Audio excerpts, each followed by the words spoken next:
ان الحمد للہ نحمده ونستعینه ونستغفره ونعوذ باللہ من شرور انفسنا ومن سیئات اعمالنا من يهده اللہ فلا مضل له ومن يضلل فلا هادی له واشهد ان لا الہ الا اللہ وحدہ لا شریک له واشهد ان محمدا عبده ورسوله اما بعد فان خیر الحدیث کتاب اللہ وخیر الہدی ہدی محمد صلی اللہ علیہ وآلہ وسلم وشر الامور محدثاتها وکل محدثۃ بدعہ وکل بدعۃ ضلالہ وکل ضلالۃ فی النار۔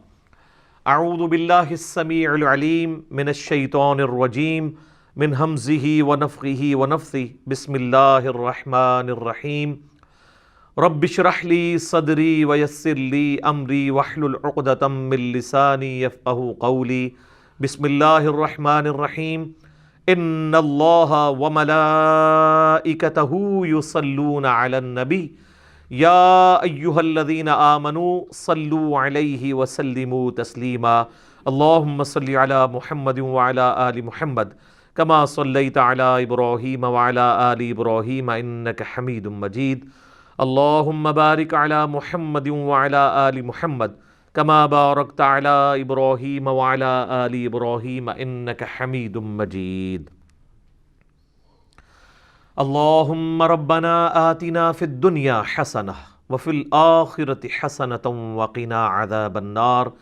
لا الہ الا انت سبحانک انی کنت من الظالمین۔ حسبنا اللہ ونعم الوکیل۔ یا حی یا قیوم برحمتک استغیث ولا حول ولا قوة الا باللہ العلی العظیم۔ ربنا آتنا من لدنک رحمہ وہیئ لنا من امرنا رشدا۔ الحمدللہ آج 22 مارچ 2020 کی قرآن کلاس نمبر 21 میں ہماری انشاءاللہ تعالی اسٹوڈیو ریکارڈنگ ہونے جا رہی ہے سورۃ البقرہ کی آیت نمبر 127 سے آنورڈ انشاءاللہ تعالی۔ اعوذ باللہ من الشیطان الرجیم بسم اللہ الرحمن الرحیم۔ وَإِذْ يَرْفَعُ إِبْرَاهِيمُ الْقَوَاعِدَ مِنَ الْبَيْتِ وَإِسْمَاعِيلُ، اور وہ وقت یاد کرو جب سیدنا ابراہیم علی نبینا وعلیہ الصلاۃ والسلام نے بلند کی بیت اللہ کی دیواریں، جس وقت وہ بنیادیں اٹھا رہے تھے، اور ان کے بیٹے اسماعیل بھی ان کے ساتھ تھے۔ ربنا تقبل منا، وہ ساتھ ساتھ یہ دعا کر رہے تھے، اے رب ہمارے قبول کر لے ہماری طرف سے اس ایفرٹ کو جو ہم تیرا گھر تعمیر کر رہے ہیں۔ انک انت السمیع العلیم، بے شک تو سننے والا ہے، علم والا ہے۔ صحیح بخاری اور مسلم کی متفق علیہ حدیث ہے کہ نبی صلی اللہ علیہ وآلہ وسلم سے پوچھا گیا کہ سب سے پہلے اللہ تعالیٰ نے اپنی عبادت کے لیے کون سا گھر بنایا؟ تو آپ صلی اللہ علیہ وآلہ وسلم نے فرمایا کہ بیت اللہ شریف جو کہ مکے کے اندر ہے۔ اس کے بعد پوچھا گیا تو آپ نے فرمایا کہ پھر جو ایلیا کے اندر ہے، بیت المقدس یروشلم کے اندر، اس کو اللہ تعالیٰ نے مقرر کیا۔ پھر پوچھا گیا ان دونوں کے درمیان کتنا فاصلہ تھا؟ تو فرمایا 40 سال کا۔ تو جب سے پہلا انسان دنیا کے اندر موجود ہے، اللہ تعالیٰ نے اپنی عبادت کے لیے گھر مقرر کیا ہوا ہے، اور وہ بیت اللہ ہے۔ اس میں امپلائیڈ ہے کہ سیدنا آدم علی نبینا علیہ الصلاۃ والسلام کے مبارک زمانے میں بھی بیت اللہ ایگزسٹ کرتا تھا۔ سورہ ال عمران کے اندر بھی آتا ہے کہ سب سے پہلا گھر جو اللہ تعالیٰ نے عبادت کے لیے مقرر کیا وہ ہے جو کہ بکہ شہر کے اندر ہے۔ یہ مکے کی 2 پروننسیشن ہے، مکہ اور بکہ، با کے ساتھ بھی۔ جیسے آپ کے انڈیا شہر میں ممبئی بھی ہے، اسی کو بامبے بھی کہتے ہیں اور ممبئی بھی، میم کے ساتھ بھی اور با کے ساتھ بھی۔ تو مکے کے بھی 2 نام ہیں، ویسے تو کئی نام ہیں، لیکن اس پروننسیشن کے اوپر مکہ اور بکہ۔ تو یہاں پر اس کنسٹرکشن کی بات آ رہی ہے کہ جو وقت گزرنے کے ساتھ ساتھ بیت اللہ شریف کے آثار مٹ گئے تھے، پھر اللہ تعالیٰ نے وحی کے ذریعے حضرت ابراہیم علیہ السلام کو بتایا کہ ان جگہوں کے اوپر خانہ کعبہ شریف تھا، تو وہاں سے بنیادیں اٹھائیں، اور ان کا ذکر یہاں پر آیا ہے کہ وہ وقت یاد کرو جب ابراہیم اور ان کے بیٹے اسماعیل علیہ السلام بیت اللہ کی بنیادوں کو اٹھا رہے تھے، تو ساتھ ساتھ یہ دعا بھی کر رہے تھے، ربنا تقبل منا، اے اللہ ہماری طرف سے اسے قبول کر لے۔ یہ وہی دعا ہے نا جو سنن کبری البیہقی میں آتا ہے کہ صحابہ کرام علیہم رضوان عید والے دن جب ایک دوسرے کو ملتے تھے تو کیا دعا کرتے تھے؟ تقبل اللہ منا ومنکم، یا تقبل اللہ منی ومنکا، یعنی اللہ تعالیٰ ہماری طرف سے بھی قبول کر لے، یعنی جو ہم نے رمضان کے روزے رکھے، اور تمہاری طرف سے بھی، سنگولر کے صیغے کے ساتھ بھی اور پلورل کے صیغے کے ساتھ، دونوں ثابت ہیں۔ تو یہ انبیاء کرام کا ایک طریقہ ہے، سنت ہے کہ جب بھی آپ نے کوئی بھی کام کرنا ہے تو اپنے رب کو بیچ میں شامل کرنا ہے، اس سے دعا کے ساتھ رجوع لے کے آنا ہے کہ اے اللہ ہماری اس کاوش کو اپنی بارگاہ میں قبول و منظور فرما، کیونکہ جب تک انسان اللہ تعالیٰ کے لیے مخلص نہیں ہوگا اس وقت تک اس کی عبادت قابل قبول نہیں ہوگی۔ بے شک تو سننے والا ہے، علم والا ہے، یعنی اللہ تعالیٰ ساری مخلوقات کو سنتا ہے، نہ صرف سنتا ہے بلکہ ہر چیز اس کے علم میں ہے کہ کون شخص اللہ تعالیٰ کے لیے اخلاص شو کر رہا ہے اور کون شخص جو ہے وہ دکھلاوے کے لیے سب کچھ کر رہا ہے۔ اب ساتھ دوسری دعا سنیں، ربنا وجعلنا مسلمین لک، اے اللہ، اے رب ہمارے، ہمیں بنا لے اپنا تابع فرمان۔ یہ ویسے اردو زبان کے اندر نا لفظ بولا جاتا ہے فرما بردار، یہ اردو لنگوسٹک کے اندر یہ لفظ غلط ہے۔ فرمان بردار کا مطلب ہوتا ہے فرمان اٹھا کر چلنے والا، ٹھیک ہے؟ جس طرح ریڑا بردار، جس نے ریڑی کا بوجھ اٹھایا ہوا ہے، تو فرمان بردار کو یا فرما بردار جو ہم لفظ بولتے ہیں یہ بھی غلط العام لفظ ہے۔ اس کا مطلب فرمان اٹھا کے چلنے والا لفظ ہے اصل میں تابع فرمان، فرمان کی اتباع کرنے والا، خالی چکے نہ ٹرتا رہے جو ویسے چکے ٹر رہے ہیں۔ تو یہاں پہ بھی ترجمہ اکثر لوگ ویسے ادھر بھی جو میرے پاس قرآن پاک پڑھا ہوا ہے پیر کرم شاہ صاحب کا، انہوں نے بھی وہ لفظ غلط ہی استعمال کیا ہے، فرما بردار ہی لفظ استعمال کیا ہے۔ یہ لفظ ہے تابع فرمان، اے رب ہمارے بنا لے ہمیں اپنا تابع فرمان، وَمِن ذُرِّيَّتِنَا، اور ہماری اولاد کو بھی، اُمَّةً مُسْلِمَةً لَكَ، ہماری اولاد کے اندر ایسی جماعت پیدا کر دے جو تیرے ساتھ تابع فرمان ہو، مسلم ہو۔ دیکھیں مسلم کا لفظ کانٹینیوسلی 2 دفعہ ہے، اور یہ لفظ حضرت ابراہیم علیہ السلام کی ایک خوبی ہے جو قرآن حکیم میں جگہ جگہ آئی ہے۔ ما کان ابراہیم یہودیا ولا نصرانیا، ابراہیم نہ تو یہودی تھے نہ نصرانی تھے، ولیکن کان حنیفا مسلما، بلکہ وہ سب سے ٹوٹ کر ایک اللہ کے ہو گئے تھے اور اللہ کے تابع فرمان تھے، وما کان من المشرکین، اور مشرک نہیں تھے۔ مسلم کا مطلب ہوتا ہے ٹو سبمٹ یور ول، اپنی مرضی کسی اور کے سپرد کرنا، مراد یہ کہ میں تو اپنے آپ سے دستبردار ہوتا ہوں، جو تیری مرضی، اسے کہتے ہیں مسلم۔ بل ملت ابراہیم حنیفا وما کان من المشرکین، پیروی کرو ابراہیم علیہ السلام کی ملت کی جو مشرک نہیں تھے۔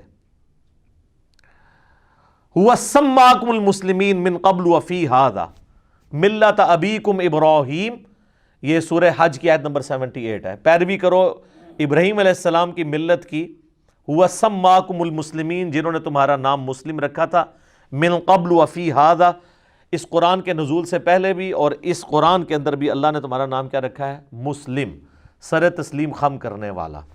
اور یہ واحد مقام ہے سورہ حج کا جہاں پہ مسلم ایز اے ورڈ استعمال ہوا ہے، ایز اے اسم۔ باقی جگہ مسلم اپنے آپ سمجھ لیں لغت کے معنوں میں تابع فرمان کے طور پہ آیا ہے۔ اس لیے جب ہم کہتے ہیں نا اپنے آپ کو مسلم کہیں، وہ کہتے ہیں نہیں، مسلم کا مطلب یہ نہیں ہے کہ آپ نے اپنے آپ کو مسلم کہنا ہے، مطلب یہ ہے کہ اللہ کا تابع فرمان ہونا ہے۔ یا ایھا الذین آمنوا اتقوا اللہ حق تقاتہ ولا تموتن الا وانتم مسلمون، اے ایمان والو اللہ کا تقوی اختیار کرو جیسا کہ حق ہے، اور دیکھنا تمہیں موت نہ آئے مگر تم مسلم مرنا، یعنی اللہ کے تابع فرمان مرنا، اللہ تعالیٰ کی اطاعت میں تمہیں موت آئے۔ تو وہ کہتے ہیں یہاں مسلم کا مراد یہ نہیں ہے، بیسیکلی وہ یہ جسٹیفائی کرنا چاہ رہے ہوتے ہیں کہ آپ اپنے آپ کو سنی، شیعہ، بریلوی، دیوبندی، اہل حدیث یہ ان چیزوں میں بانٹ سکتے ہیں۔ تو وہ کہتے ہیں بریلوی بھی مسلم ہے لیکن یہ والا مسلم نہیں، وہ کہتے ہیں مسلم تابع فرمان، تو ہم اللہ کو مانتے ہیں، اس کے رسول کو مانتے ہیں، ان کی مانتے ہیں۔ دیوبندی بھی یہی کہیں گے، اہل حدیث بھی۔ تو یہ جو سورۃ الحج کی آیت نمبر 78 ہے نا، ہوا سماکم المسلمین من قبل وفی ھذا، اس نے تمہارا نام مسلم رکھا ہے اس قرآن کے نزول سے پہلے، اور اللہ نے اس کتاب میں تمہارا نام مسلم رکھ دیا، یعنی ہم ابراہیمی ہیں، ابراہیم نے ہمارا نام بھی، ہوا سماکم تمہارا اسم۔ وہ جب ہم بھی کوئی اس طرح کی اور آیت پیش کریں نا، ربما یود الذین کفروا لو کانوا مسلمین، کافر قیامت والے دن یہ خواہش کریں گے کاش ہم دنیا میں مسلم ہوتے۔ وہ کہتے ہیں اس سے مراد مسلمان ہونا نہیں ہے، آپ اندازہ کریں کہ مسلمان کو مسلمان کہلاتے ہوئے شرم آتی ہے۔ وہ کہتے ہیں اس سے مراد ہے کہ تابع فرمان ہوتے ہیں، ہم اللہ کی مان لیتے۔ تو اس حوالے سے قرآن میں صرف ایک ہی آیت ہے جو ان کا منہ بند کر سکتی ہے، ہوا سماکم المسلمین، سورۃ الحج آیت نمبر 78۔ تو یہاں پہ بھی دیکھ لیں، یہ مسلم ہماری صفت بھی ہے اور نام بھی ہے۔ کیا بات ہے جی مسلمان کی، مسلمان تو ہم لفظ استعمال کر لیتے ہیں اردو میں یا فارسی میں۔ وَأَرِنَا مَنَاسِكَنَا، اور ہمیں عبادت کے طریقے بھی سکھا دے۔ چونکہ اللہ کا گھر بنا رہے تھے تو انہوں نے کہا ہمیں عبادت کے طریقے بھی سکھا دے، اور اسی میں امپلائڈ ہے کہ حج کا طریقہ، جو لوگ آئیں گے یہ ساری چیزیں ہمیں سکھا دے۔ وَتُبْ عَلَيْنَا، اور ہم پر اپنی توجہ فرما۔ اچھا، اللہ تعالیٰ کا نام بھی ہے التواب، اور مخلوق بھی تواب ہے۔ مخلوق اس اعتبار سے تواب ہے کہ مخلوق جب اللہ کی طرف رجوع لاتی ہے نا تو اللہ تعالیٰ بندے کی طرف رجوع لاتا ہے۔ یعنی انسان کوئی نافرمان ہے، باغی ہے، اسے شرمندگی ہوئی کہ میں اب اللہ کے ساتھ اخلاص کے ساتھ چلوں گا، پرانے گناہوں سے میں توبہ کرتا ہوں، تو اس سے کہتے ہیں، توبہ کا لفظ بھی استعمال ہوتا ہے رجوع لانے والا، تو اس کے اگینسٹ اللہ بھی رجوع لاتا ہے۔ جو بخاری مسلم دونوں میں حدیث ہے کہ اللہ تعالیٰ کو اپنے گنہگار بندے کی توبہ پہ اتنی خوشی ہوتی ہے، اس کو مثال سے آپ علیہ السلام نے بیان کیا کہ اگر کوئی شخص کسی ریگستان میں ہو اور اس کا سارا سامان اس کے اونٹ کے اوپر لدا ہوا ہو، اور وہ تھوڑی دیر کے لیے سستائے کسی جگہ پر، اور اس کی آنکھ کھلے تو وہ سارا اونٹ ساز و سامان سمیت وہاں سے غائب ہو، اور اب کئی مہینے کی مسافت کے اوپر ریگستان ہی ہے، وہ سواری تھی جو چل سکتی ہے، یہ اونٹ ہی ہے جو ریگستان میں 1 مہینے تک بغیر پانی پیے چل سکتا ہے، وہ پانی سٹور کر لیتا ہے، تو اب وہ ایک جگہ لیٹ کے اپنی موت کا انتظار کرنا شروع کر دے کہ اب تو میں بچ ہی نہیں سکتا، کیونکہ چلوں گا بھی تو ریگستان پار تو نہیں کر سکتا۔ اسی دوران اس کی آنکھ لگے اور جب دوبارہ کھلے تو اس کا اونٹ سامنے اس کے ہو، تو اس کو جتنی خوشی ہوگی نا، اس سے زیادہ خوشی اللہ کو ہوتی ہے جب کوئی گنہگار بندہ اس کی طرف رجوع لے آتا ہے۔ استغفر اللہ الذی لا الہ الا ہو الحی القیوم واتوب الیہ۔ اللہم انت ربی لا الہ الا انت خلقتنی وانا عبدک وانا علی عہدک ووعدک ما استطعت اعوذ بک من شر ما صنعت ابوء لک بنعمتک علی وابوء بذنبی فاغفر لی فانہ لا یغفر الذنوب الا انت۔ یہ سید الاستغفار ہے جو صحیح بخاری کے اندر آیا ہے۔ لا الہ الا انت سبحانک انی کنت من الظالمین۔ اچھا، مسلم شریف میں ایک طریق ہے، اس میں آگے یہ بھی الفاظ ہیں کہ وہ بندہ اتنا خوش ہو کہ خوشی میں اللہ کو یہ کہنا چاہ رہا ہو کہ اے اللہ میں تیرا بندہ، تو میرا رب، لیکن اس کی زبان لڑکھڑا جائے اور وہ یہ کہے کہ اے اللہ تو میرا بندہ اور میں تیرا رب۔ یعنی یہ لڑکھڑانے کی مثال، آگے الفاظ ہے من شدت الفرح، خوشی کی شدت کی وجہ سے۔ یہ نہیں کہ اس نے جان بوجھ کے کہا ہے وقتی طور پہ، اور نہ یہ ہے کہ وہ بار بار کہتا ہے، کیونکہ صوفیاء اسی سے اپنے کفریہ کلمات کی پلی لیتے ہیں، تو میں نے پھر ان کی پوری کلاس لی ہے کہ یار یہ تو وہ کانٹیکسٹ ہی بالکل ڈیفرنٹ ہے۔ تو یہ اللہ تعالیٰ کو اپنے بندے سے توبہ لانے کے اوپر خوشی ہوتی ہے، تو کہہ رہے ہیں اے رب ہمارے، تو ہمارے اوپر توجہ فرما، انک انت التواب الرحیم، بے شک تو توبہ قبول کرنے والا، رحم فرمانے والا ہے۔ کیا بات ہے جی! تو التواب بھی ہے رجوع یعنی بندہ جب رجوع لاتا ہے تو بھی رجوع لاتا ہے، اور الرحیم بھی ہے۔ الرحیم اللہ کی صفت ہے کانٹینیوشن والی، اور رحمان کہتے ہیں کسی کا رحمت اتنی بڑی ہو کہ ٹھاٹھے مارتے ہوئے سمندر کی طرح ہو، اور رحیم وہ سمندر میں تو کبھی کبھار ہی طغیانی آتی ہے، رحیم وہ کہ ہر وقت ہی ٹھاٹھے مارتی ہو۔ تو آپ دیکھ لیں بسم اللہ الرحمن الرحیم سے ہمارا قرآن پاک شروع ہوتا ہے مصحف، اگرچہ وہ سورۃ الفاتحہ کا حصہ نہیں ہے لیکن مصحف سٹارٹ اسی سے ہوتا ہے۔ اللہ الرحمن بھی ہے اور الرحیم بھی ہے، اس کی رحمت ٹھاٹھے مارتے ہوئے سمندر کی طرح ہے اور کنٹینیوشن کے ساتھ ہے۔ سمندر میں تو کبھی کبھی اس طرح جوش آتا ہے، اللہ کی رحمت ہر وقت جوش میں رہتی ہے۔ بخاری اور مسلم کی متفق علیہ حدیث ہے، نبی صلی اللہ علیہ وآلہ وسلم فرماتے ہیں اللہ تعالیٰ نے مخلوقات کی پیدائش سے پہلے اپنے عرش پہ اپنے پاس یہ عبارت لکھ لی تھی کہ میری رحمت میرے غضب پہ سبقت لے جائے گی، اور قرآن حکیم میں کئی جگہ یہ مضمون آیا ہے کہ اللہ نے اپنے اوپر لازم کر لیا ہے کہ وہ ہر حال میں رحم ہی کرے گا، یعنی رحم والی صفت اللہ کی ڈومیننٹ ہے۔ اگرچہ اللہ عدل فرمانے والا ہے، عدل کا تقاضا تو یہ تھا ہمارے نزدیک کہ رحم اور غضب برابر ہوتا، لیکن اس کی رحمت اس کے غضب پر سبقت لے جاتی ہے۔ لے جی، اب حضرت ابراہیم علیہ السلام کی دعا آ رہی ہے میرے لیے، آپ کے لیے۔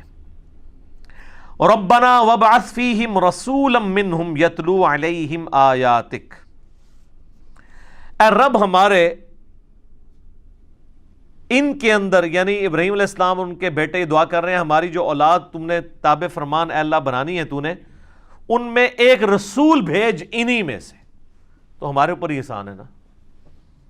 یتلو علیہم آیاتک، جو ان پر تیری آیات تلاوت کرے، وَيُعَلِّمُهُمُ الْكِتَابَ وَالْحِكْمَةَ، اور انہیں کتاب و حکمت کی تعلیم دے، وَيُزَكِّيهِمْ، اور انہیں پاک بھی کرے، إِنَّكَ أَنْتَ الْعَزِيزُ الْحَكِيمُ، بے شک اے اللہ تو بہت زبردست ہے اور حکمت والا ہے، غالب ہے اور حکمت والا ہے۔ اس میں دو چیزیں یاد رکھیں، یہ آپ ذرا دعا کی ترتیب دیکھیں، اس میں پہلے آیا کہ آیات تلاوت کرے، پھر کتاب کی تعلیم دے، پھر حکمت کی، اور پھر پاکیزہ کرے، یہی چار چیزیں ہیں نا اسی ترتیب سے۔ یہ حضرت ابراہیم علیہ السلام کی دعا تھی، لیکن اس کو اللہ نے کریکٹ کیا ہے دعا کی ترتیب کو۔ اللہ نے جب اپنے ریفرنس سے قرآن حکیم میں سورہ الجمعہ میں اس دعا کو ذکر کیا، نبی علیہ السلام کے منصب کو سورہ آل عمران کی آیت نمبر 164 میں کیا، تو اس میں ترتیب کیا ہے؟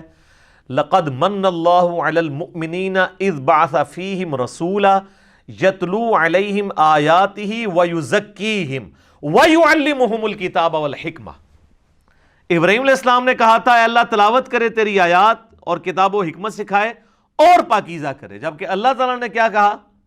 یتلو علیہم آیاتہ ویزکیہم، تلاوت کر کے ان کا تزکیہ کرے، ان کے نفس کو پاک کرے، ویعلمہم الکتاب والحکمہ، پھر انہیں کتاب و حکمت کی تعلیم دے۔ بیسیکلی یہ جو حضرت ابراہیم علیہ السلام کی دعا میں ترتیب کی کمزوری تھی نا، ظاہر ہے پرفیکٹ تو صرف اللہ ہے، وہ اللہ نے دور کی کہ پاک وہ ہوگا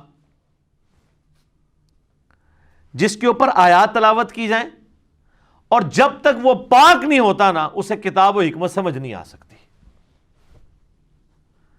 تو اس میں تلاوت کرے تیری آیات اور ان کو سکھائے کتاب و حکمت اور پاک کرے، جبکہ اللہ نے کیا کہا؟ یتلو علیہم آیاتہ ویزکیہم ویعلمہم الکتاب والحکمہ وان کانوا من قبل لفی ضلال مبین، اور اس سے پہلے یہ لوگ کھلی گمراہی میں تھے۔ اسی کانٹیکسٹ میں ایک جامعہ ترمذی میں حدیث ہے، نبی صلی اللہ علیہ وآلہ وسلم سے پوچھا گیا کہ آپ پہ نبوت کب واجب ہوئی؟ تو آپ نے فرمایا میں اللہ کے ہاں اس وقت بھی نبی لکھا ہوا تھا جب آدم مٹی اور پانی کے درمیان تھے، یعنی اللہ تعالیٰ کے ڈیوائن علم میں نبی صلی اللہ علیہ وآلہ وسلم اس وقت بھی نبی تھے جبکہ آدم علیہ السلام بھی پیدا بھی نہیں ہوئے تھے، اللہ کے علم میں۔ اس کو سپورٹیو ایک حدیث ہے جو مسند امام احمد میں صحیح سند کے ساتھ ہے، اور سنن کبریٰ البیہقی کے اندر موجود ہے، دلائل النبوہ امام بیہقی کی کتاب کے اندر، المستدرک للحاکم کے اندر، صحیح ابن حبان کے اندر، کہ نبی علیہ السلام نے فرمایا میں اللہ کے ہاں اس وقت بھی خاتم النبیین لکھا ہوا تھا۔ اور یہ دونوں حدیثیں کنزیکٹیو مشکات میں نبی علیہ السلام کے فضائل کے چیپٹر میں بھی آپ کو مل جائیں گی۔ میں اللہ کے ہاں اس وقت بھی خاتم النبیین لکھا ہوا تھا جب آدم علیہ السلام مٹی اور پانی کے درمیان تھے. میں دعائے ابراہیم ہوں. یہ دعائے ابراہیم آ گئی. دعائے ابراہیم کیا ہے؟ سورۃ البقرہ آیت نمبر 129. ربنا وابعث فیہم رسولا. اے اللہ رسول بھیج دے. نبی علیہ السلام کی پیدائش کی، دنیا میں آنے کی دعا ابراہیم علیہ السلام نے کی ہے اور ان کے بیٹے اسماعیل نے. تو حضور نے کہا میں دعائے ابراہیم ہوں. اس کے آگے الفاظ ہیں میں دعائے ابراہیم ہوں، میں عیسیٰ کی بشارت ہوں، میں اپنی ماں کا وہ خواب ہوں جو انہوں نے پیدائش کے وقت دیکھا کہ ان کے لیے ایسا نور ظاہر ہوا جس سے شام کے محلات بھی روشن ہو گئے. نبی علیہ السلام کی والدہ نے حضور کی پیدائش کے وقت ایک نور دیکھا تھا اور ان کو اللہ نے وہاں مکے میں بیٹھے ہوئے شام کے محلات، جو رومن امپائر سب سے بڑی اس وقت کی سپر پاور تھی، اس کا جو گڑھ آپ سمجھ لیں آج کے اعتبار سے وائٹ ہاؤس دکھا دیا. امریکہ ہے نا. تو آپ علیہ السلام کی والدہ کو بتا دیا گیا تھا کہ آپ کا جو آپ سے بیٹا پیدا ہو رہا ہے نا، یہ کوئی عام انسان نہیں ہوگا. شام کے محلات بھی جو ہے وہ مغلوب ہو جائیں گے، وہاں پہ بھی اللہ کا پیغام پہنچے گا. پھر لوگوں نے دیکھا ہے شام مسلمانوں کے پاس آیا ہے. حضرت عمر کے دور میں فتح ہوا ہے ٹل 1917 تک. یہ تو اب 100 سال گزرے ہیں نا، ہم سے چھن گیا، ورنہ مسلسل 1300 سال تک. بیچ میں ایک دو دفعہ رومنز آئے ہیں، وہ صلاح الدین ایوبی نے فتح کر لیا تھا دوبارہ. وہ شام مسلمانوں کے پاس ہی رہا ہے. ابھی بھی یہودی زبردستی یہ بات ہے، لیکن ان کا سٹیٹس بھی ہے کہ وہ بھی ڈر ڈر کے وہاں زندگی گزار رہے ہیں. فی الوقت نام کا ہی قبضہ ہے ان کا. یہ بھی انشاءاللہ آپ کو پتہ ہے 2023 کے اندر، یہ 2020 چل رہا ہے نا، 3 سال کے بعد ٹرکی سے پابندیاں اٹھنے والی ہیں. جو آپ کو پتہ ہے سلطنت عثمانیہ ٹوٹی تھی نا، پہلی جنگ عظیم میں جرمنی کا ساتھ دے دیا تھا ٹرکش نے، باقی سارے دوسری طرف تھے، چاہے وہ امریکہ ہو، برٹن ہو، فرانس ہو. تو پہلی جنگ عظیم میں جرمنی کو شکست ہوئی، اس کی وجہ سے ٹرکی بھی ٹکڑے ٹکڑے ہو گیا. ورنہ تو سب سے بڑی ریاست دنیا کی یہی تھی. پورا میڈیٹرینین سی کے اراؤنڈ جتنا کچھ ہے، یورپ اور ایشیا، یہ سب کچھ ان کے پاس تھا. عراق ان کے پاس تھا، حرمین ان کے پاس تھا، فلسطین سے لے کے مصر، الجزائر، یہ سارا آدھا سمجھ لیں افریقہ بر اعظم، یہ سب سلطنت عثمانیہ تھی. اتنی بڑی کوئی امپائر نہیں تھی. یہ ابھی ٹوٹی 1917 کے اندر جب یہ معاملہ ہوا. تو اس وقت بالفور ڈیکلیریشن ہوئی جس میں یہ اجازت مل گئی ان کو کہ یہ آ کے یہودی یہاں پہ اپنی آبادکاری کر سکتے ہیں. اس وقت پھر کرتے کرتے 2025 کے اندر آپ کو پتا ہے سعودی حکومت آ گئی تھی. 1925 میں 1925 میں 2023 کے اندر معاہدہ ہوا تھا 1923 میں. 2023 میں یہ 100 سال پورے ہونے ہیں. تو جب یہ 100 سال پورے ہوں گے تو ٹرکی سے کئی ایک پابندیاں اٹھ جائیں گی. اور یہ سعودیہ میں بھی جو آج کل گڑبڑ ساری جاری ہے اسی وجہ سے ہے کہ آل سعود کو صرف 100 سال کے لیے حکومت ملی تھی. جی اب وہ پابند ہیں وہاں پہ ڈیموکریسی لانے کے. ٹھیک ہے جی، وہ ان کو دستبردار ہونا پڑے گا اپنی اس حکومت سے.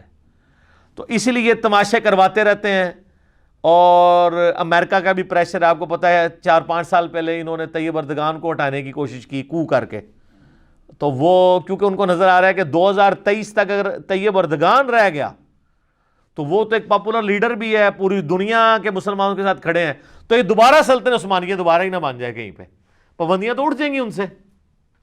پھر ان کی اب پابندیوں کے ساتھ انہوں نے اکانومی اپنی کدھر لے گئے. اس وقت یورپ میں سب سے فاسٹسٹ گروئنگ اکانومی ان کی ہے. اور آپ دیکھیں دنیا میں مسلمانوں کے اوپر جب بھی برا وقت آتا ہے، باقی تو سارے بھیگی بلی بنے ہوتے ہیں، ابھی وہ پابندیاں اٹھی نہیں ہیں تو آپ ان لوگوں کا کانفیڈنس لیول دیکھیں. اچھا ٹرکش جو ہے نا وہ یہ بڑی دلیر قوم ہے. یہ تاتاریوں کی اولاد ہے. اسی بھی تاتاری ہیں پیچھوں، ظاہر ہے یہ مغل ٹرکش یہ سب تاتاریوں کی اولاد ہے. اس لیے آپ کو انہیں نہ کہہ دیو کہ وہ احمد شاہ رنگیلا بھی ایسی وچ بزدل بھی ہوندے نے، لیکن اوورال یہ دلیر قومیں ہیں. ٹھیک ہے، جو تاتاریوں کی اولاد سے. اس لیے انہوں نے یہ سلجوکی تھے جو پوری دنیا کو تلپٹ کر کے رکھا، یہ بھی تاتاریوں کی اولاد تھے. ڈاکٹر اقبال نے اس لیے تو کہا نا کعبے کو مل گئے پاسماں صنم خانے سے، تو وہ تاتاریوں کے بارے میں ہی بات کر رہے تھے. تو یہ پابندیاں جب اٹھنی ہیں تو پھر ان کے لیے بن جانی ہے مصیبت. اللہ اکبر. تو یہ حدیث شریف میں وہاں سے شروع ہوا کہ شام کے محلات نبی علیہ السلام کی والدہ کے لیے شو ہو گئے۔ میرے بھائیو، اس حدیث میں بھی اس بات کا اشارہ موجود ہے کہ نبی علیہ السلام کے جو والدین ہیں نا، ان کے بارے میں بالکل زبان درازی نہیں کرنی چاہیے۔ دیکھیں، یہ کوئی چھوٹی معمولی واقعہ نہیں ہے۔ نبی علیہ السلام کی والدہ کو ایک پروٹوکول اللہ نے دیا ہے، وہ اہل فطرت میں سے۔ تو ایمان والدین مصطفیٰ کے حوالے سے اہل سنت کے ہاں کیا نظریات پائے جاتے ہیں، دلائل کے ہیں، مسئلہ 98 میرا ریکارڈڈ ہے، وہ آپ دیکھ سکتے ہیں۔ یہاں میں نے ایک ضمناً بات کر دی۔ لے جی میرے بھائیو، اب جو سورۃ البقرہ کا جو یہ آخری رکوع آ رہا ہے نا، یہ بڑا وجد امیز رکوع ہے۔ اس کا جو سوز و گداز ہے، کاش میں وہ آپ کے سامنے پریزنٹ کر سکوں۔ اللہ اکبر۔ وَمَن يَرْغَبُ عَن مِّلَّةِ إِبْرَاهِيمَ إِلَّا مَن سَفِهَ نَفْسَهُ، اور کون روح گردانی کر سکتا ہے ابراہیم کی ملت سے سوائے اس کے کہ جس کو اس کے نفس نے احمق بنا دیا ہو۔ کوئی مینٹل اور پاگل ہی ہوگا جو اپنے آپ کو ابراہیم کی ملت سے الگ کرے۔ ہائے ہائے ہائے۔ وَلَقَدِ اصْطَفَيْنَاهُ فِي الدُّنْيَا، اور بے شک ابراہیم تو وہ تھا جسے ہم نے چن لیا تھا اس دنیا میں۔ نبی علیہ السلام کا بھی ایک مبارک نام ہے مصطفیٰ۔ مصطفیٰ کہتے ہیں چنے ہوئے کو۔ وَإِنَّهُ فِي الْآخِرَةِ لَمِنَ الصَّالِحِينَ، اور بے شک ابراہیم آخرت میں ضرور بالضرور ہمارے نیکوکار بندوں میں شامل ہوگا۔ اِذْ قَالَ لَهُ رَبُّهُ أَسْلِمْ، اور یاد کرو جب بھی اس کے رب نے اس سے کہا کہ ابراہیم، آرڈر آیا سر تسلیم خم، قال اسلمت لرب العالمین، تو اس نے فوراً کہا کہ میں اپنے رب کے حضور سر تسلیم خم کرتا ہوں۔ اللہم اجعلنا منہم، اللہم من نحییتہ منا فاحیہ علی الاسلام ومن توفیتہ منا فتوفہ علی الایمان، رضیت باللہ ربا وبالاسلام دینا وبمحمد نبیا۔ کیا سوز و گداز ہے جی۔ مجھے بتائیں، رب کی تعریف اپنی مخلوق کے لیے اس سے زیادہ کسی کی تعریف ہو سکتی ہے؟ کہ اللہ کہہ رہا ہے کہ پاگل ہوگا جو ابراہیم سے روح گردانی کرے۔ وہ تو وہ تھا جسے ہم نے چن لیا تھا دنیا میں بھی اور آخرت میں بھی ہمارے مقرب بندوں میں سے ہوگا۔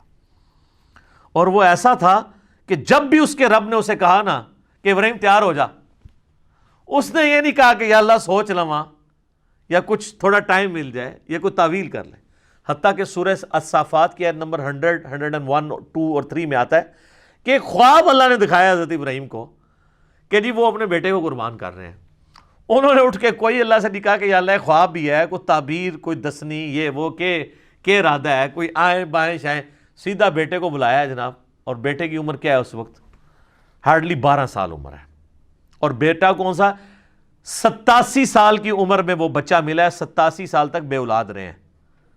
اور جب حضرت ابراہیم کی عمر 99 ایئرز ہوئی ہے، 99 ایئر کا بندہ تو اپنی لائف کنکلوڈ کر بیٹھا ہوتا ہے، اس کے بڑھاپے کا، اور قرآن میں الفاظ ہی بڑے سوزناک ہیں، اللہ تعالیٰ فرماتا ہے دردناک الفاظ ہیں۔ اللہ کہتا ہے جب وہ چلنے پھرنے کے قابل ہوا نا اس کے ساتھ، تو ہم نے ساتھ ہی اس کو خواب دکھا دیا۔ ہوئے ہوئے، اس سے تو بہتر تھا بچہ ہوا ہی نہ ہوتا، وہ کم آزمائش تھی۔ تو قربانی کا کہا تو پہنچ کے جناب پہلے بیٹے کو بلا کے کہا کہ میں یہ دیکھ رہا ہوں۔ اگر بیٹا بھی ایسا سے انہوں نے کہا جی کر گزرے، اور دیکھیں اللہ کہتا ہے پھر انہوں نے اس کو جبین کے بل لٹایا اور چھری ہاتھ میں پکڑی، پھیرنے لگے تو اللہ کی طرف سے معجزہ ظاہر ہوا اور ایک فدیہ آ گیا، اور کہا کہ ابراہیم تو نے اپنا وعدہ سچا کر دکھایا۔ واقعی یہ سب سے بڑی آزمائش تھی جی حضرت ابراہیم علیہ السلام پہ۔ یہ ایک باپ سمجھ سکتا ہے جس کی اولاد ہو کہ کتنی بڑی آزمائش ہے۔ قال اسلمت لرب العالمین، انہوں نے ہمیشہ یہ کہا اللہ حاضر ہوں۔ اب اللہ تعالیٰ اس پیغمبر جس کے ایمان کا یہ لیول تھا نا، اس کی کوالٹیز بتا رہا ہے کہ وہ کیسا پیغمبر تھا، اس نے کس کمٹمنٹ کے ساتھ لائف گزاری ہے، اور اس کے بعد وہ جب موت کی طرف جانے لگا ہے تو اس نے اپنی اولاد کو کیا نصیحت کی ہے۔ کوئی پراپرٹی تقسیم کرنے کی، کوئی بینک بیلنس کی، کوئی یہ نصیحتیں نہیں ہیں۔ نصیحت کیا ہے؟ وَوَصَّى بِهَا إِبْرَاهِيمُ بَنِيهِ وَيَعْقُوبُ، اور وصیت کی ابراہیم نے اپنے بیٹوں کو اور یعقوب نے بھی اپنے بیٹوں کو. ابراہیم علیہ السلام کے دو بیٹے تھے، اسماعیل اور اسحاق. اسحاق علیہ السلام کے آگے سے بیٹے تھے یعقوب، اور ان کے آگے 12 بیٹے تھے جن میں حضرت یوسف علیہ السلام بھی شامل ہیں. تو اللہ تعالیٰ ہمارا یہ دونوں پیغمبروں نے اپنے بچوں کو نصیحت کی، اور کیا کہا؟ یہ موت کے وقت نصیحت ہو رہی ہے، وہ آگے ذکر بھی آ جائے گا کہ یہ نزع کے عالم میں وہ کہہ رہے ہیں. یا بنی، اے میرے بچوں، ان اللہ اصطفیٰ لکم الدین، بے شک اللہ تعالیٰ نے چن لیا ہے تمہیں دین کے لیے. فلا تموتن الا وانتم مسلمون، دیکھنا تمہیں موت نہ آئے مگر اس حال میں کہ تم مسلم مرنا. اب آپ لاکھ کہتے رہے کہ یا اللہ میں تو بریلوی مرنا ہے. میں بھی خیر 2002 میں جب عمرے پہ گیا تو میں نے غلاف کعبہ پکڑ کے دعا کی تھی، یا اللہ منو بریلوی ماری. حالانکہ یہ دعا کرنی چاہیے تھی. تو دعائیں قبول نہ ہوں تو پریشان نہ ہوا کریں، اس میں خیر ہی ہوتی ہے. حالانکہ ایک بریلوی ہے، دیوبندی ہے، اہل حدیث ہے، شیعہ ہے، سب کو یہ دعا کرنی چاہیے کہ اللہ مجھے موت نہ دینا مگر اس حال کے اندر کہ میں مسلم مروں. ہائے ہائے ہائے ہائے. تو میرے بھائیو، یہ مسلم جو لفظ ہے نا جی، یہ اللہ کو بڑا پسند ہے. ہوا سماکم المسلمین، اس نے تمہارا نام مسلم رکھا ہے. اللہ اکبر. ام کنتم شہداء اذ حضر یعقوب الموت، کیا تم اس وقت موجود تھے جب یعقوب علیہ السلام پر موت آ پہنچی؟ یہ یہودیوں کو بیسیکلی ٹونٹ کیا جا رہا ہے، کیونکہ یہودی کہتے تھے نا یہودی ہو جاؤ تو کامیاب ہو جائیں گے.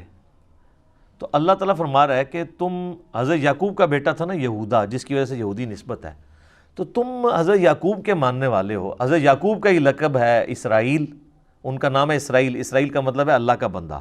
تو اسرائیل نام سے ہمیں کوئی چڑ نہیں ہے، اسرائیل ملک بھی ہے نا. تو اب قرآن کی صورت بھی ہے، سورہ بنی اسرائیل آئے جو سورت نمبر 17 ہے، اس کا نام سورۃ الاسراء بھی ہے.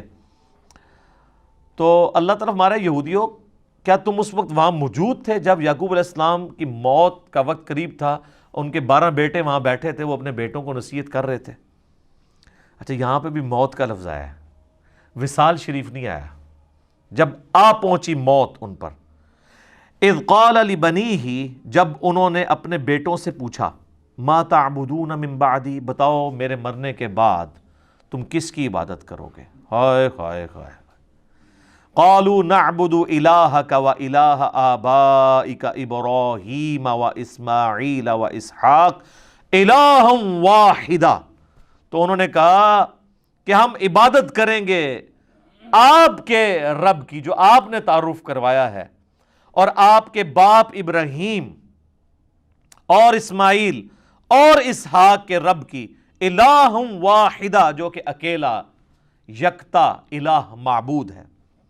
یہاں پہ دیکھیں، حالانکہ حضرت یعقوب کے جو بیٹے ہیں، اسماعیل تو ان کے اس اعتبار سے چچا لگتے ہیں، کیونکہ ان کے جو ڈائریکٹ دادا ہیں وہ تو حضرت اسحاق ہیں، اسماعیل تو نہیں ہے، کیونکہ اسحاق کی اولاد سے نا.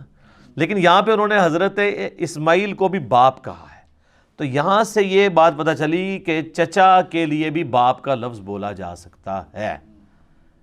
ٹھیک ہے، اسی کو میں نے دلیل بنایا تھا.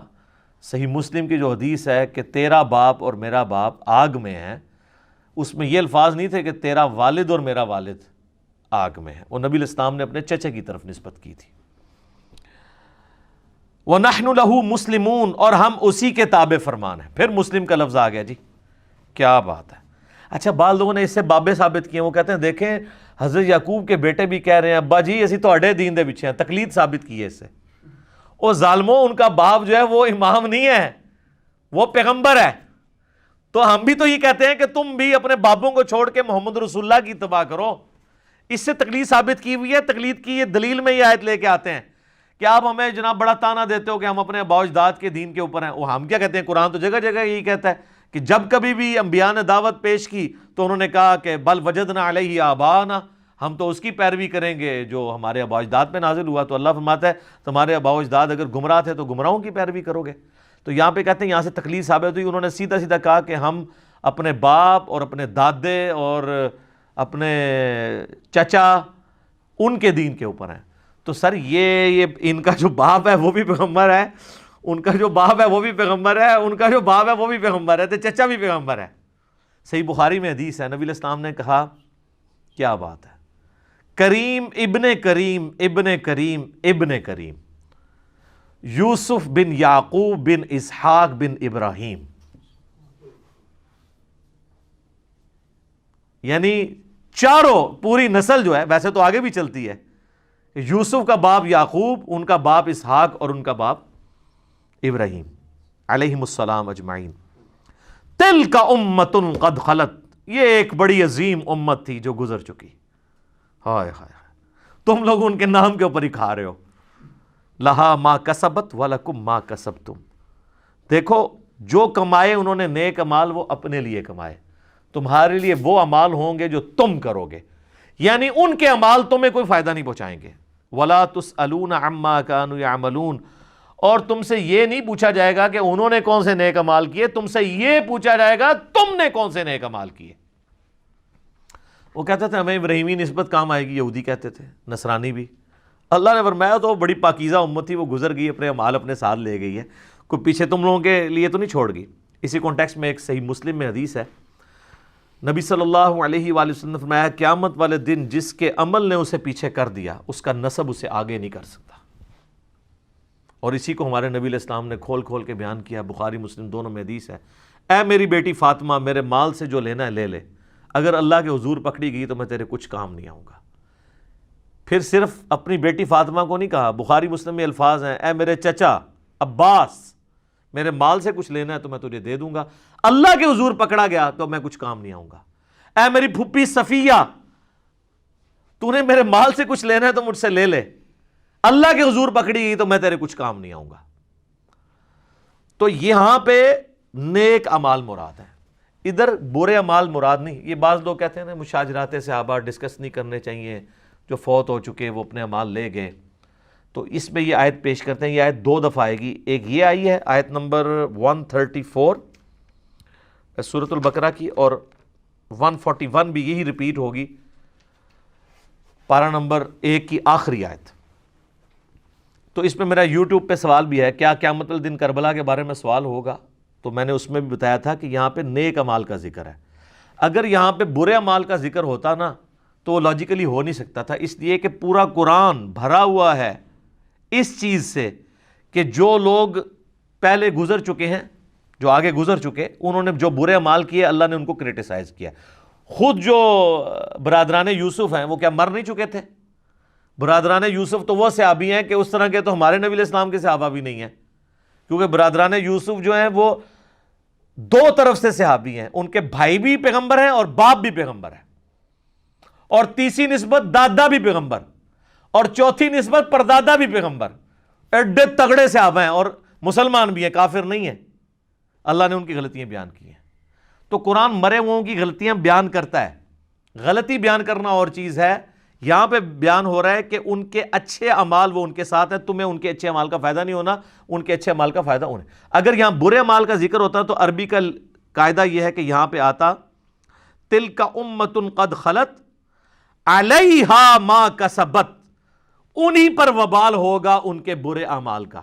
یہاں پہ الفاظ ہے لہا ما کسبت وَلَكُمْ مَا كَسَبْتُمْ، یہاں پہ لفظ ہوتا ہے وَعَلَيْكُمْ مَا كَسَبْتُمْ، اور تمہارے کا وبال تم پر ہوگا۔ تو یہ عربی لنگوسٹک کے اعتبار سے بھی سپورٹیو نہیں ہے چیز۔ یہ میں نے ایک وسوسہ جو ہے وہ ٹیکل کر دیا۔ وَقَالُوا كُونُوا هُودًا أَوْ نَصَارَىٰ تَهْتَدُوا، اور یہ کہتے ہیں کہ بن جاؤ یہودی یا نصرانی تو کامیاب ہو جاؤ گے۔ تو ہمیں بھی یہی کہتے ہیں، ہمیں بھی تو یہی کہتے ہیں نا۔ وہ کہتے ہیں دیکھیں جی آپ حنفی بھی ہو سکتے ہیں، شافی بھی ہو سکتے ہیں، مالکی بھی ہو سکتے ہیں، حنبلی بھی ہو سکتے ہیں، آپ بے شک رفع الجین کریں، لیکن آپ جو ہے محمدی ہو کے نہ کریں۔ تو اللہ تعالیٰ یہاں پہ کیا کہہ رہا ہے کہ تمہیں محمدی ہونا ہے۔ یہ کہتے ہیں سنی ہو جاؤ، شیعہ، کوئی ایک فرقہ بنا لو۔ اللہ کہہ رہا ہے کہ یہ بھی، یہ پرانے بھی یہ کہتے تھے، قل بل ملۃ ابراہیم حنیفا وما کان من المشرکین، اے نبی تم فرماؤ نہیں، ہم تو بلکہ ملت پہ ابراہیم کے جو مشرک نہیں تھے۔ ٹھیک ہے، ملت ابیکم ابراہیم، پیروی کرو اپنے باپ ابراہیم کی ملت کی، ہوا سماکم المسلمین، جس نے تمہارا اسم مسلم رکھ دیا ہے۔ من قبل وفی ھذا، اس قرآن کے نزول سے پہلے ابراہیم نے رکھا اور اس کتاب میں اللہ نے بھی رکھ دیا۔ تو یہ اللہ کا بھی حکم ہے، ابراہیم کا بھی حکم ہے۔ اور یہاں پہ نبی الاسلام کو اللہ نے حکم دے دیا کہ آپ نے بھی یہی کہنا ہے ان کو، یہودیوں کو، کہ بھئی ہم تو ابراہیم کے دین پہ۔ قولو، اے مسلمانوں کہو ڈنکے کی چوٹ پہ، یہ اب ہمارے ایمانیات آ رہے ہیں کہ کون کون سے ایمان ہمارے ہونے چاہیے۔ آمنا، ہم ایمان لاتے ہیں، باللہ، اللہ پر، نمبر 1، وما انزل الینا، اور ایمان لاتے ہیں جو ہماری طرف نازل ہوا، یعنی قرآن، وما انزل الی ابراہیم، اور جو نازل ہوا اس قرآن کے نزول سے پہلے ابراہیم پہ، صحف ابراہیم و موسیٰ، و اسماعیل، اور جو اسماعیل پر، و اسحاق، اور اسحاق پر، و یعقوب والاسباط، اور یعقوب اور ان کی اولاد کے اوپر، یعنی حضرت یوسف علیہ السلام۔ اور آگے آپ کو میں نے بتایا نا کئی دفعہ کہ بخاری مسلم میں حدیث ہے کہ مسلسل 1400 سال تک حضرت موسیٰ علیہ السلام سے لے کر حضرت عیسیٰ علیہ السلام تک، یہ بھی 1400 سال بنتے ہیں، اور اس سے پیچھے چلے جائیں نا حضرت ابراہیم سے موسیٰ علیہ السلام تک، وہ بھی 1400 سال بنتے ہیں۔ جب بھی کوئی نبی فوت ہونے لگتا تھا نا تو اپنی جگہ ایک نبی کو خلیفہ بنا کے جاتا تھا۔ بنی اسرائیل میں انتظام حکومت ہمیشہ نبیوں کے ہاتھ میں رہا ہے۔ تو ہم ایمان لاتے ہیں۔ اچھا، اب ہم اگرچہ یہودیوں کے عقیدوں سے اگری نہیں کرتے، لیکن یہودی جن پیغمبروں کو مان رہے ہیں ان پہ ہم ایمان رکھتے ہیں۔ ہائے ہائے ہائے۔ وما اوتی موسیٰ، اور جو کچھ اللہ نے دیا تھا موسیٰ کو، یعنی تورات، وعیسیٰ، یعنی انجیل دی تھی عیسیٰ علیہ السلام کو، وما اوتی النبیون من ربہم، اور جو کچھ دوسرے پیغمبروں کو بھی دیا گیا تھا، سارے پیغمبر کور کر دیے، سب پہ ہم ایمان لاتے ہیں۔ لا نفرق بین احد منہم، ہم ایمان لانے میں کسی پیغمبر میں کوئی فرق نہیں کرتے۔ وَنَحْنُ لَهُ مُسْلِمُونَ، اور ہم اسی کے تابع فرمانا۔ لے جی مسلم لفظ پھر آ گیا، جنہ چڑ او پہلے سپارے جی کتنی دفعہ مسلم لفظ آ چکا ہے، پورے سپارے چ بریلوی تو بندی والے حدیث نہیں آئے گا، شیعہ آ جائے گا لیکن وہ اور معنوں میں آتا ہے، لیکن مسلم ہی مسلم ہے جی، ہم سر تسلیم خم کرتے ہیں اسی کے لیے۔ لا نفرق بین احد منہم، ہم رسولوں میں ایمان لانے میں فرق نہیں کرتے۔ تو یہاں پر میرے بھائیوں دو عقیدوں کو سمجھ لیں، ایک ہے تفضیل بین الرسل، یعنی انبیاء میں فضیلت دینا ایک پیغمبر کو دوسرے پیغمبر کے اوپر، اور دوسرا عقیدہ ہے تفریق بین الرسل، رسولوں میں فرق کرنا۔ تو اسلام کہتا ہے کہ رسولوں میں ایمان لانے میں آپ نے فرق نہیں کرنا، یہ تو ہے حرام اور کفری عقیدہ۔ البتہ تفضیل بین الرسل جو ہے، ایک نبی کو دوسرے نبی کے اوپر فضیلت دینا بشرطے کہ دوسرے پیغمبر کی تنقیص نہ کی جائے، تو یہ قرآن کی ڈاکٹرن میں بالکل درست ہے۔ تلک الرسل فضلنا بعضهم علی بعض، یہ رسول ہیں، ہم نے بعض رسولوں کو بعض پہ فضیلت دی ہے۔ پارہ نمبر 3 اسی سے سٹارٹ ہوگا انشاءاللہ، میں وہاں پہ جا کے اسے تفصیل سے بیان کروں گا۔ یہاں پہ موٹی بات سمجھ لیں کہ ایمان لانے میں آپ فرق نہیں کر سکتے، البتہ فضیلت میں فرق ہے، اس فرق کو بیان کرنا بھی جائز ہے بشرطے کہ تنقیص نہ ہو۔ صحیح بخاری اور مسلم کی متفق علیہ حدیث ہے کہ ایک مسلمان اور یہودی کا جھگڑا ہوا۔ یہودی نے کہہ دیا کہ اللہ تعالیٰ نے حضرت موسیٰ علیہ السلام کو سارے جہان والوں پہ فضیلت دی۔ مسلمان نے کہا کہ اللہ تعالیٰ نے محمد صلی اللہ علیہ وآلہ وسلم کو سارے جہان والوں پہ فضیلت دی۔ اسی لڑائی کے دوران مسلمان نے تھپڑ مار دیا یہودی کے، وہ شکایت لے کے آیا نبی علیہ السلام کے پاس، تو آپ صلی اللہ علیہ وآلہ وسلم نے فرمایا کہ مجھے اس طرح پیغمبروں پہ فضیلت مت دو، اللہ کی قسم قیامت والے دن جب مخلوقات کو اٹھایا جائے گا تو میں دیکھوں گا کہ مجھ سے پہلے ہی حضرت موسیٰ علیہ السلام اللہ کے عرش کا پایہ تھامے ہوئے کھڑے ہوں گے۔ مجھے نہیں پتا کہ ان پہ قیامت کی بے ہوشی طاری نہیں ہوئی، یا اس بے ہوشی کے سبب جو دنیا میں اللہ کی تجلی کی وجہ سے بے ہوش ہوئے، جو سورۃ الاعراف کی آیت نمبر 143 کے اندر آتی ہے، اللہ تعالیٰ نے قیامت کی بے ہوشی ان سے ختم کر دی ہے۔ تو ایک جزوی فضیلت موسیٰ علیہ السلام کی نبی علیہ السلام نے بیان کی، اور پھر وہیں پہ آپ نے الفاظ استعمال کیے، آپ نے فرمایا کہ مجھے یونس علیہ السلام پہ بھی فضیلت مت دو۔ حالانکہ یونس علیہ السلام وہ واحد پیغمبر ہیں جن پہ اللہ تعالیٰ نے ان کی لغزش کے سبب عطاب کیا، یہاں تک کہ سورہ الصافات میں آیا کہ اگر یونس علیہ السلام ہم سے دعا نہ کرتے تو وہ پھر اسی دن مچھلی کے پیٹ سے نکالے جاتے جس دن کے مردے قبروں سے نکالے جائیں گے. اور وہ دعا آئی ہے سورہ الانبیاء میں، لا الہ الا انت سبحانک انی کنت من الظالمین.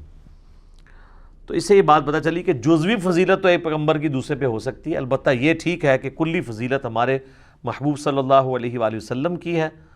اور اس کے بعد حضرت ابراہیم علیہ السلام، پھر نوح علیہ السلام، پھر موسیٰ علیہ السلام اور عیسیٰ علیہ السلام، یہ 5 اولو العزم پیغمبر ہیں جن کو اللہ تبارک و تعالیٰ نے باقی انبیاء سے بڑھ کر فضیلت دی ہے. تفریق بہرحال نہیں ہے. اور پچھلے دنوں میرا ایک کلپ بھی اپلوڈ ہوا ہے یوٹیوب پہ قرآن کلاس سے ہی، سورۃ البقرہ کی آیت نمبر 62 کے کانٹیکسٹ میں، کیا یہودی اور عیسائی بھی جنت میں جائیں گے؟ تو اس میں نے کئی اور چیزیں بھی بیان کی ہیں سورہ نساء کے حوالے سے بھی، آیت نمبر 148، 149 اور 50 کے کانٹیکسٹ میں، کہ جو لوگ اللہ رسولوں میں فرق کر دیں یا رسولوں میں آپس میں فرق کر دیں کہ ایک پہ ایمان لے کے آئیں دوسرے پہ نہ لائیں، تو اللہ تعالیٰ نے فرمایا وہ پکے کافر ہیں. پار نمبر 6 کے سٹارٹ ہی میں سورہ نساء کی آیت نمبر 150، 151، 152 تک یہ پوری کانٹیکسٹ چلتا ہے. تو آج میں اس کو سکپ کرتا ہوں ٹائم بچانے کے لیے. فَإِنْ آمَنُوا، پس اگر وہ بھی ایمان لے آئیں، یعنی یہود و نصارہ بھی ایمان لے آئیں، بِمِثْلِ مَا آمَنْتُمْ بِهِ، اس طریقے پر جس طریقے پہ اے مسلمانوں تم اور تمہارے پیغمبر لے کر آئے ہوئے ہیں ایمان، فَقَدْ اهْتَدَوْا، تو وہ پھر ہدایت پا جائیں گے. لیکن ظاہر ہے وہ کہاں سے لائیں؟ کرسچنز جو ہیں وہ حضرت عیسیٰ علیہ السلام کو مانتے تھے، نبی علیہ السلام کا انکار کرتے تھے. جیوز جو ہیں وہ حضرت موسیٰ علیہ السلام کو مانتے تھے، عیسیٰ علیہ السلام کا اور ہمارے محبوب صلی اللہ علیہ وآلہ وسلم کا انکار کرتے تھے. تو اللہ تعالیٰ پھر ان کو ساتھ ہی فرما رہا ہے وَإِن تَوَلَّوْا، اگر یہ منہ پھیر لیں، فَإِنَّمَا هُمْ فِي شِقَاقٍ، تو یہ خوب جان لو کہ وہ شکی ہو چکے ہیں، مخالفت پہ تلے ہوئے ہیں. فَسَيَكْفِيكَهُمُ اللَّهُ، تو پھر ایسوں کے مقابلے پر اللہ تمہارے لیے کافی ہے. وَهُوَ السَّمِيعُ الْعَلِيمُ، اور وہ سننے والا ہے، علم والا ہے. تو جو ڈھیٹ لوگ ہیں ان کو ان کے حال پہ چھوڑ دینا ہے، اللہ پر توکل کرنا ہے. یہ جو آیت ہے فَسَيَكْفِيكَهُمُ اللَّهُ، یہ آیت اس اعتبار سے بھی بڑی اہم ہے کہ جو توپ کاپی میوزیم ہے ٹرکی کے اندر، جہاں پہ مصحف عثمانی رکھا ہوا ہے میوزیم کے اندر، وہ مصحف کا وہ پورشن اس میں آج بھی کھلا ہوا ہے کہ حضرت عثمان غنی رضی اللہ تعالیٰ عنہ جب تلاوت کر رہے تھے اور ان پہ قاتلانہ حملہ ہوا تو ان کے خون کا جو دھبا ہے وہ جس حصے کے اوپر پڑا وہ یہی آیت کا یہ والا حصہ تھا، فَسَيَكْفِيكَهُمُ اللَّهُ، تیرے لیے اللہ ہی کافی ہے. تو حضرت عثمان کے لیے اللہ ہی کافی ہے رضی اللہ تعالیٰ عنہ علیہ السلام. تو یہ ایک سمجھ لیں کرامت ہے حضرت عثمان کی، وہ آج تک موجود ہے. صبغۃ اللہ، اللہ کا رنگ، ومن احسن من اللہ صبغہ، اللہ سے بہتر کس کا رنگ ہو سکتا ہے. وَنَحْنُ لَهُ عَابِدُونَ، اور ہم اسی کی عبادت کرتے ہیں. قُلْ أَتُحَاجُّونَنَا فِي اللَّهِ، اے نبی ان سے فرماؤ اے یہود و نصارہ، کیا تم اللہ کے بارے میں ہم سے جھگڑا کرتے ہو حالانکہ اللہ کو تم بھی مانتے ہو، یہودی بھی اور نصرانی بھی. وَهُوَ رَبُّنَا وَرَبُّكُمْ، جبکہ وہ ہمارا بھی رب ہے اور تمہارا بھی رب ہے. اللہ تو سانجھا ہے. سورہ ال عمران میں بھی آگے چل کے آئے گا آیت نمبر 64 میں، قُلْ يَا أَهْلَ الْكِتَابِ تَعَالَوْا إِلَىٰ كَلِمَةٍ سَوَاءٍ بَيْنَنَا وَبَيْنَكُمْ أَلَّا نَعْبُدَ إِلَّا اللَّهَ. اہل کتاب آؤ اس ایک بات پہ تو ہم اکٹھے ہو جائیں جو تم میں اور ہم میں کامن ہے کہ ہم مت پوجیں کسی کو سوائے اس کے. وَلَنَا أَعْمَالُنَا وَلَكُمْ أَعْمَالُكُمْ، ہمارے لیے ہمارے اعمال ہوں گے، تمہارے لیے تمہارے اعمال ہوں گے. وَنَحْنُ لَهُ مُخْلِصُونَ، اور ہم اسی کے لیے اپنے دین کو خالص کرتے ہیں. یہ 3 ٹرمنالوجیز آئی ہیں، اللہ تعالیٰ نے اہل ایمان کی نشانی بتائی ہے. پہلی کیا آئی ہے؟ سورہ البقرہ کی آیت نمبر 136 میں، وَنَحْنُ لَهُ مُسْلِمُونَ، اے مسلمانوں تم یہ کہو کہ ہم اللہ کے سامنے مسلم ہوتے ہیں، سر تسلیم خم کرتے ہیں. پھر آئی 138 نمبر آیت میں، وَنَحْنُ لَهُ عَابِدُونَ، ہم اسی کے عبادت گزار ہوتے ہیں. اور پھر 139 میں آئی وَنَحْنُ لَهُ مُخْلِصُونَ، اور ہم اپنے دین کو خالص کرتے ہیں اس کے لیے. ام تقولون ان ابراہیم واسماعیل واسحاق ویعقوب والاسباط كانوا هودا او نصارا، کیا یہ لوگ کہتے ہیں کہ ابراہیم اور ان کے بیٹے اسماعیل و اسحاق اور ان کے آگے سے بیٹے یعقوب اور ان کی پوری اولاد یہودی یا نصرانی تھے؟ قل اانتم اعلم ام اللہ، اے نبی ان سے فرماؤ کیا تم زیادہ جانتے ہو اللہ سے بھی؟ اللہ نے تو ان کے موت کے وقت کا ذکر کر دیا ہے۔ یہ کنٹیکسٹ وہ چل رہا ہے کہ حضرت یعقوب نے اپنی موت کے وقت جب اپنے بچوں سے پوچھا تو انہوں نے کہا مسلم ہوں گے، تو اللہ نے مارا ان کی موت کے وقت میں وہاں پر تھا، جیسا کہ اس کی شان کے لائق ہے۔ تم اللہ کو یہ بتانا چاہ رہے ہو کہ وہ یہودی یا نصرانی ہونے کی وصیت کر کے گئے تھے اپنے ماننے والوں کو، وہ تو مسلم ہونے کی وصیت کر کے گئے تھے۔ کیا تم اللہ سے زیادہ جانتے ہو؟ وَمَنْ أَظْلَمُ مِمَّنْ كَتَمَ شَهَادَةً عِنْدَهُ مِنَ اللَّهِ، اس سے بڑھ کر ظالم کون ہے جو اللہ کی گواہی کو چھپا دیتا ہے جو اللہ کی طرف سے آئی ہے۔ یعنی یہود و نصارہ تمہاری کتابوں میں آخری پیغمبر کی نشانیاں موجود تھیں، تم نے جان بوجھ کے ان کے اوپر پردہ ڈالا، اپنی پبلک کو پتہ نہیں چلنے دیا، تو سب سے بڑے ظالم تو تم ہو۔ وَمَا اللَّهُ بِغَافِلٍ عَمَّا تَعْمَلُونَ، اور اللہ تعالیٰ غافل نہیں ہے جو کچھ تم کرتوت کر رہے ہو۔ اس کے اندر دھمکی چھپی ہوئی ہے کہ یہ جو کرتوت کر رہے ہو دنیا میں اگر اللہ نے نہ بھی پکڑا، آخرت میں تمہاری پکڑ آئے گی۔ تِلْکَ أُمَّةٌ قَدْ خَلَتْ، ہاں وہ ایک عظیم امت تھی گزر گئی، لہا ما کسبت، اپنے اعمال اپنے ساتھ لے گئی، جو انہوں نے نیک اعمال کیے تھے وہ انہوں نے اپنے لیے کیے تھے۔ وَلَكُمْ مَا كَسَبْتُمْ، اور تمہارے لیے تمہارے اعمال ہوں گے، تمہیں یہ نسبت کام نہیں آئے گی کہ ہم ابراہیمی ہیں، نہیں۔ وَلَا تُسْأَلُونَ عَمَّا كَانُوا يَعْمَلُونَ، اور تمہیں یہ نہیں پوچھا جائے گا کہ وہ کیا کیا کرتے تھے، تمہیں یہ پوچھا جائے گا کہ تم کیا اعمال لے کر آئے ہو۔ اللہ اکبر۔ وہ ڈاکٹر اسرار صاحب یہ جب آیات پڑھا کرتے تھے نا تو وہ یہی کہا کرتے تھے کہ بھئی ابراہیم علیہ السلام، حضرت اسماعیل علیہ السلام، اسحاق علیہ السلام، ان کے بارے میں جو اللہ تعالیٰ فرما رہا ہے نا کہ وہ نہ تو یہودی تھے نہ نصرانی تھے، تو مسلمانوں کے لیے بھی اس میں یہ چیز چھپی ہوئی ہے کہ تمہارے پیغمبر بھی نہ سنی تھے نہ شیعہ تھے، بلکہ وہ بھی مسلم تھے، کیونکہ ظاہر ہے اللہ تعالیٰ نے سابقہ جو امت مسلمہ ہے، چاہے وہ یہودی ہوں یا نصرانی، ان کے ذریعے اس لیٹسٹ امت مسلمہ کو ترغیب دلائی ہے کہ تم اسی ڈگر کے اوپر نہ چل پڑنا۔ عبرت کے طور پہ یہ ساری باتیں بیان کر دیں جس پہ چل کے وہ لوگ گمراہ ہوئے، تم اپنا قبلہ درست کر لینا۔ تو ہم اللہ تعالیٰ سے دعا کرتے ہیں کہ اللہ تعالیٰ ہمیں ایمان کی حالت میں موت دے، مدینہ شریف میں موت، بقیع غرقد میں مدفن، اور جنت الفردوس میں اپنے محبوب صلی اللہ علیہ وآلہ وسلم کا پڑوس نصیب فرمائے، اور مسلم کہلانے پر فخر محسوس کرنے کی توفیق عطا فرمائے، اسلام کے اوپر موت دے۔ آپ دیکھ لیں جو جنازے کی دعا ہے وہ ہو تو میت کے اوپر رہی ہوتی ہے، لیکن بس وہ میت کے لیے تو ایک ہی لفظ ہے، باقی ساری زندوں کے لیے دعا ہوتی ہے۔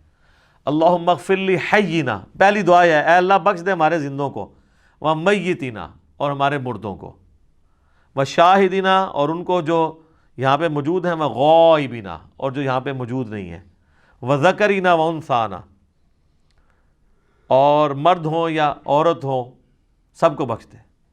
تو یہ ہمارے لیے دعائیں آگے، اللہم من احییتہ منا فاحیہ علی الاسلام، اے اللہ ہمیں اگر زندہ رکھنا تو اسلام پہ زندہ رکھنا، ومن توفیتہ منا فتوفہ علی الایمان، اور اگر ہمیں موت دینا تو ایمان کی حالت میں موت دینا۔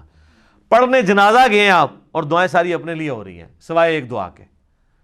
تو یہ جنازہ اس لیے نہیں رکھا گیا ہوا کہ اس صرف میت کا پروٹوکول ہے، بلکہ میت کے اوپر آخرت کو بھی یاد کرنا ہے۔ جو صحیح مسلم میں حدیث ہے کہ میں تمہیں منع کرتا تھا قبروں پہ جانے سے، کیونکہ نئی نئی قوم بت پرستی سے پھری تھی، اب میں تمہیں حکم دیتا ہوں کہ تم قبروں پہ جاؤ تاکہ تمہیں آخرت کی یاد آئے۔ تو جنازہ بھی آخرت کی یاد کے لیے ہے، اس لیے نہیں ہے کہ آپ جا کے وہاں پہ اپنے واٹس ایپ چیک کرنا شروع کر دیں، موبائل پہ میسیجز چیک کرنا شروع کر دیں۔ آپ دیکھ رہے ہوتے ہیں کہ وہاں پہ بھی لوگ یہی کچھ کر رہے ہوتے ہیں زیادہ تر، ایون چھوٹا سا جنازہ ہوتا ہے اس میں بھی موبائل آف کرنے کے لیے تیار نہیں ہوتے، اس کے اندر موبائل کتنے لوگوں کے بول رہے ہوتے ہیں، یہ آپ غفلت کا عالم دیکھ لیں لوگوں کا۔ اللہ تعالیٰ سے دعا ہے جو حق بات میں نے کہی اللہ تعالیٰ ہمارے دلوں میں راسخ فرمائے، اگر جذبات میں میرے منہ سے کوئی غلط بات نکل گئی اللہ تعالیٰ ہمارے دلوں سے معاف کر دے، ہمیں معاف بھی فرما دے، ہمیں کتاب و سنت کی تعلیمات پر عمل کر کے دوسرے بھائیوں تک پہنچانے کی توفیق عطا فرمائے۔ سبحانک اللہم و بحمدک، اشہد ان لا الہ الا انت استغفرک واتوب الیک وما علینا الا البلاغ المبین۔ جزاکم اللہ خیرا۔